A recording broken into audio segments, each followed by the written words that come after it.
is this economy that you're describing, okay, is this economy, this new economy, is it something that can counter this sort of activity, which seems to happen, in times of the biggest crisis? Yeah. This group that you're describing is the one that kind of gets away with, what's effectively a massive redistribution of wealth, right? Absolutely. It's unbelievable. I think that is absolutely possible. Yeah. That is absolutely right. If the right business leaders step up to capture the opportunity. The consumers in this country and in Canada and in Europe and in Australia are waiting, are saying, we are here to reward you with our buying power. Can you step up with high quality, and quality is important here, but high quality alternatives that ultimately come to me with a message that I deserve to be respected with?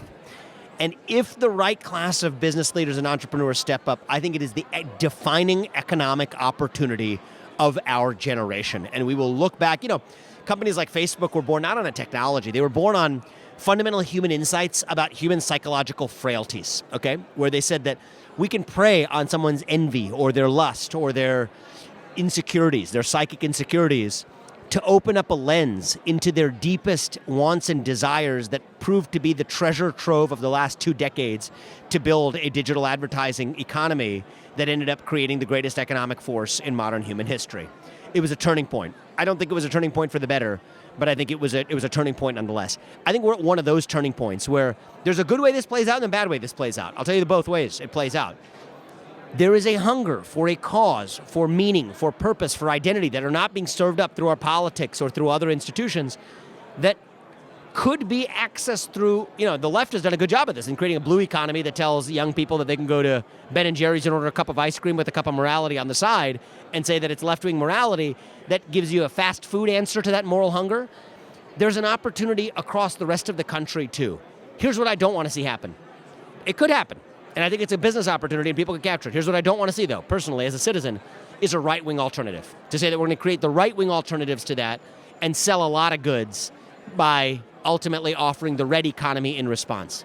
Why don't I want to see that? I think it's cheap for sort of satisfying that moral hunger. It doesn't really do the job. It's just the equivalent of French fries and fast food. But I also don't want to see it because once we get to a red and blue version of everything, of coffee, as we have today, of pillows, as we have today, if we get to baseball and football and basketball, I think that's the beginning of the end of the American experiment as we know it, or at least it could be. I don't want to see that. However, I think the better business strategy, and even more importantly, the better strategy for our culture and our country, is business leaders who step up and offer a universalist vision to say that actually, we don't want to mix up politics with business, that we want to just pursue excellence unapologetically, that is our agenda. People are hungry for that message, and I think that message will be more successful because actually I think a lot of people on the center left and in other parts of the populist left will come along too. But I think that more importantly, it will have the effect of swinging the pendulum back, because once you then steal 1 million customers at a time from the Nikes and Airbnbs and BlackRocks and JP Morgan Chases and American Expresses of the world, that's what's going to cause them to then wake up and say, you know what? Our approach to diversity and inclusion over the last 10 years might not have been as diverse and inclusive as we thought it was. And guess what? They're going to have to come back and win back those customers with a more depoliticized approach. That's, to me, what the end state looks like. That's what the promised land in the next step looks like for us. I think we're probably more likely to get there through our culture and through our economy than we are through our politics. I have some views on how we can get there through our politics too. But I think that this is actually a more promising path that I'm more optimistic on. That's super interesting. So you mentioned, the ESG agenda and the Great Reset agenda, which are of course connected. I think it's ESG is originally Klaus Schwab's, stakeholder sort of vision. Capitalism, yes. ESG, corporate social responsibility. Call it what you want. It is the apologist model of capitalism that merges state power with corporate power to create the modern form of fascism. That's what I think it is. Well, okay. Lay it out for me. So I think fascism is by definition the merger of governmental power with corporate power, and I think what some of them may have begun in well-intentioned ways. I've never met Klaus Schwab. I have every reason to think that actually he's probably a good-hearted man. I read his book. I reviewed it for the Wall Street Journal last year. There was a certain naivete to it that actually led me to think that he wasn't some sort of conspiratorial puppet master behind the scenes. I think there are business leaders who are running with his philosophies who are. But he's a gentle elder man who kind of had a worldview that I think was wrong and off the mark and not terribly well argued. But I have no reason to think that he's a cynical, world conqueror. He's a man who offered an innocent philosophy that happened to be misguided, that was co-opted by other cynical forces that are using it to achieve their own ends. Now, what this new movement is about using private power to accomplish through the private sector what government could not do through the front door. And in return, private companies using government to gain competitive advantages that they couldn't have actually gained in a true free market. So I'll tell you what I mean. There's a Green New Deal that never got passed in Congress. Well, guess what? Who needs the Green New Deal when you have the ESG agenda, where John Kerry goes around to one bank after another and gets them to sign the so-called climate pledge that says that they won't lend to projects that the party in power disfavors?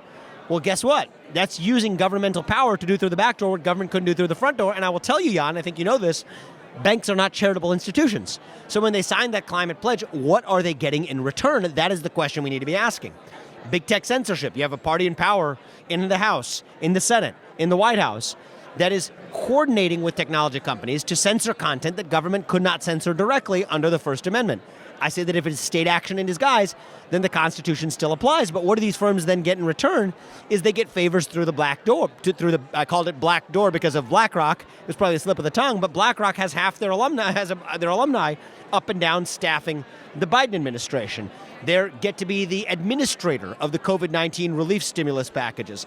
And guess what? They've managed to grow themselves now to becoming the world's largest asset manager in the process while preaching the ESG gospel at every step of the way. So that is the new form of crony capitalism. But people in new firms need to call it out and tap into, I think, an energy that is demanding change. It is time, as I say, to reset the Great Reset. And I think we are hungry for doing it. And that's what I'm looking to play a role in doing as well. Well, okay, but I wanted...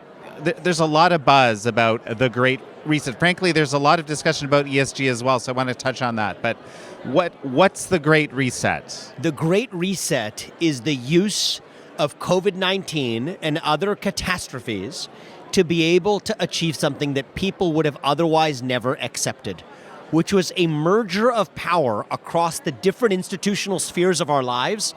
You had universities over here, you had an economy over here, you had a government over here.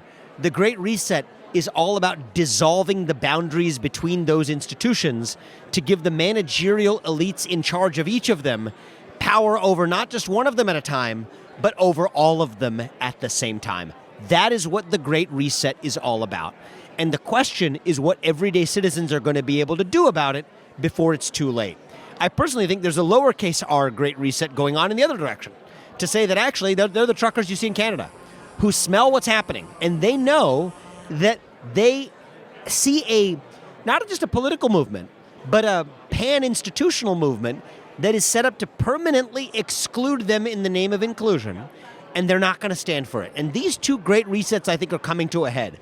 Not quite in the 2022 election cycle, because that's about, Joe Biden's, poor policies and the Let's Go Brandon agenda in response. I frankly am kind of bored by that. I don't find the 2022 election to be terribly interesting. I know that's what a lot of the Republican politicians are either say or are supposed to say they're excited about, to take back the House and Senate. I find that kind of boring because at the end of the day, I think it's probably going to happen. The question is, what does that conservative movement actually stand for? We need real answers to that question. But I think that once that moment has passed, I think the 2 years that come after that are going to be all about these two forces coming to a head. The great institutional reset, taking education and the economy and the governments in power in democracies around the world and dissolving the boundaries between them.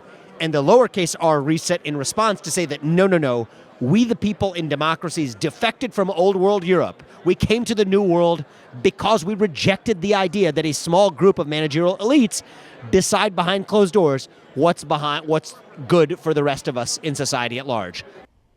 We live in an era of censorship and disinformation, and it can be really hard to know what's true and what's false in this information climate. To get honest information and insights you can trust, join us on Epoch TV. You can sign up for your 14-day free trial at ept.ms/freetrialjan. That's ept.ms/freetrialjan.